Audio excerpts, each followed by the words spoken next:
Welcome back to Chalk It Up Sports, where no matter if we win or if we lose, we just got to charge it to the game. I'm your guy, Tone DeShields II, per usual. Now, I want to talk to you guys about CJ Gardner-Johnson. Now, he recently came out on his Twitter page after the Philadelphia Eagles decided not to franchise tag him. He posted on his Twitter and basically said, "All love Philly," and he posted a montage of video clips from throughout the season and of his stellar play.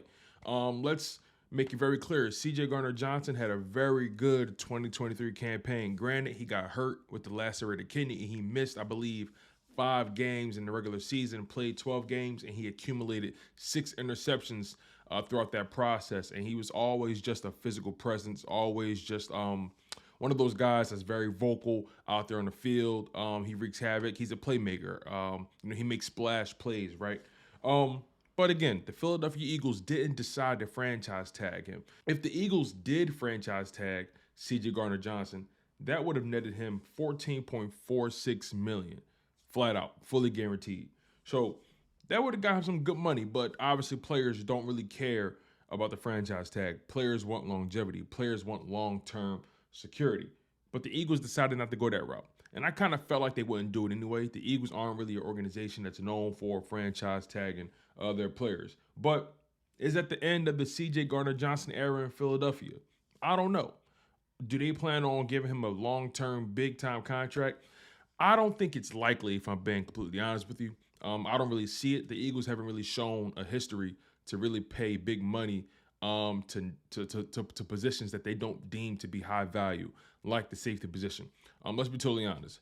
The NFL is built around about 4 or 5 key position groups. That's the quarterback position, that's the wide receiver position, the cornerback position, the edge rusher position, and the left tackle position, which is basically the offensive line. So I don't see the Philadelphia Eagles stepping outside of their framework. The Eagles spend a lot more of their money on the inside of the defense and offense. That's the defensive line and offensive line rather than the perimeter, like guys like James Bradbury, who we see walking, and also CJ Gardner-Johnson, who's most likely going to walk as well. Darius Slay got his contract, but they traded for him. They wanted to make sure he had some long-term security. That was a sign and trade type situation. But nonetheless, though, let's continue on to CJ Gardner-Johnson. Let's be honest about this. And we got to ask ourselves this question. Is CJ Gardner-Johnson that good? Was he good enough to require the franchise tag?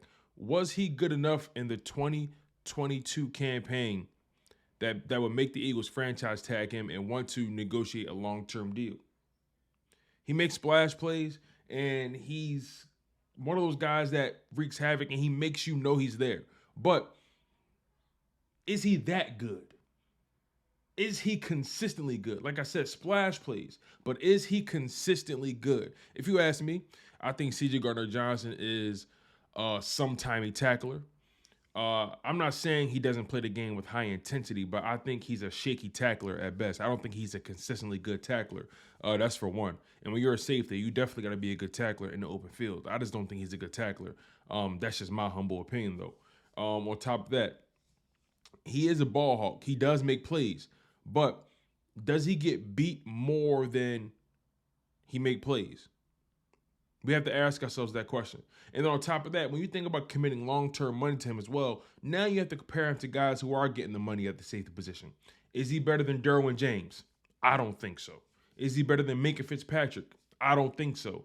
Is he better than Jamal Adams? Well, I really don't think so, but Jamal Adams as a box safety, they play the position very differently. Harrison Smith, is he better than him? I don't think so. Justin Simmons, I don't think so. Budda Baker, I don't think so.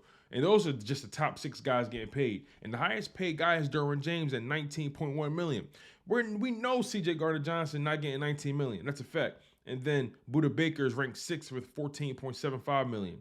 I don't see CJ Gardner-Johnson being as good as a Budda Baker. I just don't see that. Is he better than Kevin Byard? I don't think so. And Kevin Byard is getting paid $14.1 million, which is somewhere around the current franchise tag for safety. So you have to ask yourselves this, Eagles fans. Is CJ Gardner-Johnson worth committing that kind of money to? A guy who is a shaky tackler, a guy who, outside of his 6 interceptions throughout the regular season, what did he really do outside of that. I'm not trying to have revision history. I'm not trying to pretend like he didn't do nothing for us. He did a good job. He had a career year, and he was a Swiss Army knife when need be. But coming back from that injury, CJ really wasn't a difference maker. On top of that, I think we all remember how he looked in that Christian McCaffrey touchdown situation where he got ran over. But regardless, though, CJ Gardner-Johnson is a good player. How good? That's the big question. On top of that, according to SpotRack, they have his average market value at $13.3 million per year. And they also have him potentially getting a 5-year, $66.65 million contract. The Eagles are not giving up that money to a safety. They're not. Remember, they let Brian Dawkins walk. They let Brian Dawkins get to Denver, and he still had a Pro Bowl year. So you got to ask yourself, right? Is CJ Gardner-Johnson a guy that I want to commit long-term money to? Is CJ Gardner-Johnson a guy that I feel deserves a 5-year, 4-year long contract in Philadelphia? Does he deserve market value money? Again, the franchise tag for the safety is $14.46 million. So do you want to give CJ Gardner-Johnson that? You remember, you got to compare him to his peers. You got to compare him to top guys at the position. Is he a Derwin James? I don't think so. A Minka Fitzpatrick, no. Harrison Smith, no. A Justin Simmons, no. A Buda Baker, no. That's just my humble opinion, though. And I'm curious to know what you guys think. Please comment below in the chat section, all that kind of stuff. I really want to know what you guys think about this, because maybe you disagree. Maybe you think I'm crazy. Maybe you think I don't know what I'm talking about. But I've seen Derwin James play. I've seen Minka Fitzpatrick play. Jamal Adams, Harrison Smith, Justin Simmons, Buda Baker. I've seen those guys move around the field, and I just don't know if CJ Gardner-Johnson is that kind of guy. I don't know if CJ Gardner-Johnson is the type of player that I want to commit that kind of money to. But again, maybe you guys feel differently. Comment below. Tell me what you think. I'm your guy, Tone DeShields II. You guys were locked in on Chalk It Up Sports, where no matter if we win or if we lose, we just got to charge it to the game. Smash that like button. One love. Stay humble. Stay healthy. And most importantly, stay hungry.